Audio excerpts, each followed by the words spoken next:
আসসালামু আলাইকুম। Hello everyone. স্ক্রিনে যে মানুষটাকে দেখতে পাচ্ছেন, উনি জমি লিজ নিয়ে ধান করছিল। শিলাবৃষ্টিতে ওনার ধানগুলো নষ্ট হয়ে যেতে উনি অনেক কান্না করছে। 1 কেজি ধানও নিতে পারিনি বাসায়, এই জন্য অনেক খারাপ লাগছে। অনেক দিনা রয়েছে মানুষের কাছে, দিনা করে উনি ধানটা চাষ করছিল।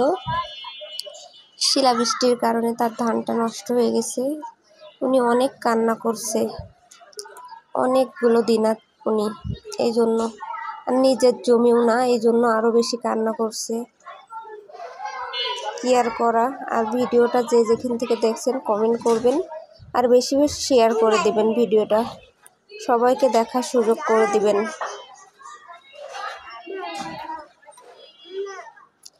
আল্লাহ যা করে ভালোর জন্যই করে, আর কি আর করা। ভিডিওটা ভালো লাগলে অবশ্যই লাইক কমেন্ট শেয়ার করে দিবেন, সবাইকে দেখার সুযোগ করে দিন।